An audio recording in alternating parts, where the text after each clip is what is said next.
To their critics, conservatives seem lost in the world, blindly groping for things that no longer exist or no longer matter. Forever on the wrong side of history, the conservative seeks a world now well lost, unable to see things either as they are or as they might be.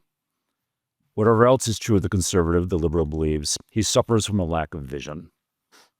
It is true that the conservative never quite feels at home in the world. The great conservative thinkers of the past century recognized that while we live in the modern world, modernity itself has somehow distorted our vision of things.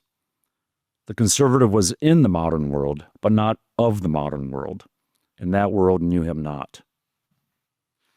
Hegel wrote that philosophy is the attempt to make a home for ourselves in the world, thus suggesting that our natural state was a kind of homelessness. Weber concluded his analysis of the spirit of capitalism by noting that the mass cosmos of capitalist economic activity had become for us an iron cage. It made us inner-worldly ascetics who worked in the world with no love of it. These great 19th century thinkers drew attention to what would become a central theme of post-war conservatism. How had mankind become lost in the cosmos that it itself had built? What were the instruments of our displacement? And why could we no longer see clearly the path that would lead to our happiness? The great Canadian conservative, actually the only Canadian conservative, George Grant, observed that, quote, "Our present is like being lost in the wilderness, when every pine and rock and bay appears to us as both known and unknown. And therefore as uncertain pointers on the way back to human habitation. The sun is hidden by the cloud, and the usefulness of our ancient compasses has been put in question.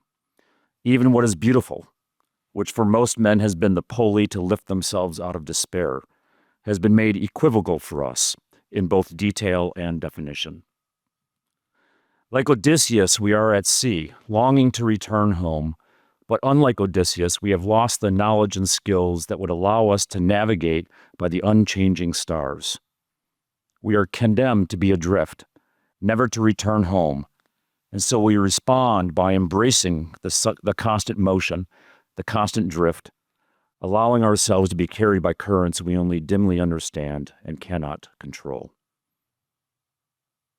I suppose there are some persons who can learn to love that fate, but not the conservative. The conservative disposition emphasizes the act of seeing, a constant adjusting of vision that attempts to see things for what they truly are, and then to love them. The conservative knows that the world is not seen well when viewed through screens or from a distance, but instead closely and in person. Only at close range can we see a thing in its fullness and its essence, and only then can we lovingly attend to it. In the land of the blind, the one-eyed conservative is king. Joseph Pieper articulated this dynamic well in his wonderful little book, Only the Lover Sings. He wrote concerning a specific concept of the human person that happens only in the contemplating awareness of our world. Our loss of vision, he argued, connected to our loss of sight, or in other words, we no longer see the world for what it is. And this is in no small part due to the fact that our sight is occluded by overstimulation. Our restlessness and stress results from absorption and enslavement by practical goals and purposes that can only be amended by seeing things rightly. He wrote, "The capacity to receive the visible world with our own eyes is indeed an essential constitution of human nature. To see things is the first step toward that primordial and basic mental grasping of reality, which constitutes the essence of man as a spiritual being." Such seeing is also intimately connected to wonder and contemplation because beauty resides in complexity and detail. The greater the distance, the greater the need for simplification. Kirk believed that infinite complexity opened up only when viewed microscopically and not telescopically. While Kirk's life in Makasta may have seemed simple from a distance, it was remarkably rich and detailed and nuanced. In a word, complex. As a writer, husband and father, justice of the peace, neighbor, patriarch of a home of tremendous hospitality, leader of the conservative movement, Kirk's life not only demonstrated complexity, but the importance of affection. He defended the instinctual habit of human beings to love that which is nearest, and to which we are connected by birth, against those who would undercut those instincts. Kirk's love attached itself to his ancestral home in Mecosta, which he described as a happy and kindly and cheerful place where he could most be himself. In Mecosta, the old order could receive some patching and polishing, but only with an eye towards preservation and incremental improvement. It wore its poverty lightly, like a cloak, never having sold out to development. Kirk reminisced about walking along its unpaved roads, seeing a woman and her son working the potato fields as twilight descended, describing the scene as humane in the best way, and fearing for the ways in which society's improvers would never see its inherent goodness, nor would they have any interest in patching the tar paper shanty where the woman and her son lived in Mecosta County. Rather, the humanitarian improvers would, quote, prefer to rip down the shack, pack its inhabitants off to Detroit or Flint, put them into state-subsidized housing, find them a television set to keep them out of mischief and vagrant fancies. We know how Kirk felt about television, and set them to work on industrial production. The people who worked the earth were the salt of the earth, but not just salt, also light. The rustic and austere beauty of Mecosta mesmerized Kirk. He admired the place's simplicity and frugality and its world of silence. He intertwined Eliot's emphasis on permanent things with leading a life of decent independence in Mecosta, where he could marry for love and raise children. The ancestral home satisfied his deep urge to honor his patrimony by living in continuity with their land. It was only in Mecosta that he could feel a deep satisfaction, having joined past and present, and have no desire to change one square inch of this enchanted world. Kirk felt, quote, most content when planting little trees in Mecosta. To plant a tree in our age where the expectation of change commonly seems greater than the expectation of continuity is an act of faith. Also, it is an act of historical penance, he continued, restoring the fairness of the land. At Mecosta, where the heron flaps over the swamp and the beaver splashes in his pond, community and a sense of community are not dead. Kirk stressed not only loyalty to persons, but also a loyalty to places. The pull of Mecosta on his affections never ended. For no matter how far a man strays, it is well that his home should remain a place where his ancestors are buried. Meaning and action have to be connected to loyalty and dependence and continuity if they are to function coherently in human life.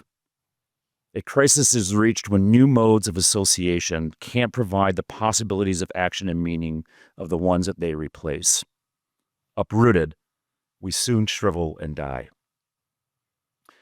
This emphasis on rootedness, connecting to the specific and concrete gifts of time and place, celebrating life-affirming variety of those places, is taken up by Scruton as well. It was not enough to see life as a gift. Rather, true giftedness occurred in the transformation of existence into something higher than what it already was. Whether it's the raising of nature by grace, relationships by love, making by craft and skill, exchanging by gifts, or managing the necessities of life by gilding them, Scruton attended to the ways in which we change the world, and thus ourselves, through supererogatory acts that lift the ordinary into something extraordinary. We all try to turn the water of ourselves into wine. Scruton, in his essential I Drink, Therefore I Am, A Philosopher's Guide to Wine, and those who know me will not be surprised to know that's my favorite of Scruton's books. And the man was no dilettante. He knew this stuff. Advises, and I'm going to be quoting Scruton throughout here, and I was tempted to use my English accent to do that. Don't. And I ran it by Micah Watson at lunch, and he said, yeah, don't do that. It would be an insult to our guests and would also force us to relitigate the revolution. In that book, he advises that drinks that have a depressive effect, water, for example, should be taken in small doses and for medicinal purposes only. Wine should be imbibed in abundance, though not to excess, for not only does it make life bearable, it is accompanied by the good manners, uncomplicated affections, and serene thoughts that allow us not simply to see things as they are, but also in their potential. In that gauzy haze wherein perception and intelligence are clarified by love. Water may be everywhere, but people drink it only out of necessity, not for enjoyment. Wine is taken for enjoyment, and unlike water, which is always the same, wine connotes place and particularity. Scruton focused not on varietals, but on terroir, the distinctive features of the specific place from which a wine originates. Every grapevine differs from the vine that grows right next to it. The features of the soil, the elements of the climate, the way the sun itself hits each leaf, all result in distinctive grapes and all require focused attention. Only by blending do vintners come close to approximating something that is repeatable. In a world of commodification and standardization, corporations will blend all the distinctiveness out of the grapes and thus market varietals rather than terroir. And so you'll see on a bottle of wine the kind of grape. You won't see the place of its origin. But Scruton would have none of that. A great wine, he insisted, is a cultural achievement not available to Protestants, atheists, or believers in progress, since it depends on the survival of local gods. The key encounter is not between producer and consumer, but between man and soil. A wine can have a price anywhere, but value only if connected to a small, specific spot of named and hallowed earth. Let the multinational corporations mass produce their slipshod treacle that pays the price for being all the same everywhere by being memorable nowhere. And let Americans, quote, indulge their fantasies. Get ready for this one. Let Americans, quote, indulge their fantasies in burger bars and shopping malls and watch half-ton cubes of human flesh as they propel themselves on invisible and unguessable undercarriages from nowhere to nowhere, blessing with Whitman-esque largesse whatever is placed before their eyes, mouths, and nostrils, always smiling, always greeting, and yet with that sweet, sad loneliness that nothing really can cure. Nothing. Nothing, especially the copious amounts of beer that Americans consume. And Scruton's disdain for the muddy ecstasies of beer was matched only by his hatred of free trade, fast food, and feminism. Only something first connected can be elevated. Just as the branches must be connected to the vine if they are to bear fruit, so too we must be connected to our place if we are to ever flourish. Wine opens us to the features of our actual world. Namely, it provides a place in the things that grow with memory, so becoming a symbol of a living community in its will to endure. Wine, more than anything, gives us the peculiar flavor of a landscape and gives it a halo of significance that alone can preserve that place against progress and economic growth. He wrote, in everything necessary to human life, we should champion the local over the global.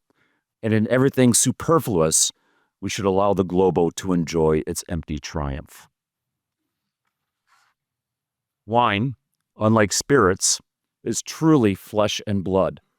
The skins of the grapes crushed and the juices flowing forth like blood from the broken body of the fruit, fermented and transformed from and by death into its new life. Thus, quote, the first sip of wine stirs as it makes its way downward, the rooted sense of my incarnation. Scruton argues that it is precisely this quality of wine, its fleshiness, the patience required for its development, the art of ripening and aging and fermenting and maturing, its capacity to open the self to the other, its ability to reveal the true world by demonstrating that we belong to it, that made it the central feature of the holy mysteries. Love is that liquor sweet and most divine, which my God feels as blood, but I as wine. Sola in vino veritas, Scruton claimed. All other drugs and spirits tell a lie. Wine alone tells the truth. Wine not only partakes in, but reveals the twofold movement by which love ascends and descends. It is both human project and divine gift. It is both patient craftsmanship and miraculous discovery. Wine is both eros and agape, and that is the reason why it plays a central role in Christian sacraments. It was while drinking a bottle of local rosé in Lebanon during its civil war when Scruton claims a great change came over my thinking. He observed the Sisters of Charity carefully nurturing each person who had been planted in this unpromising soil of Lebanon into the fullness of life. They accomplished this by answering through their deeds two essential questions. You have been given much, but what have you given in return? And if you have given nothing, how will you atone for it? This is the act of descending love, of agape, which not only accepts the cup as a gift, but even more so the promise of forgiveness and redemption that it contains. But the offer of forgiveness is not an escape from judgment. Just as wine can become a poison when drunk to excess, so our cravings and desires can get the best of us and prevent us from accepting the good gift of life and place on offer. The poison in our hearts, resentment, envy, anger, which all result in the will to destroy, must be cleansed from our system by the healing power that comes from the true vine, whose Father is the gardener.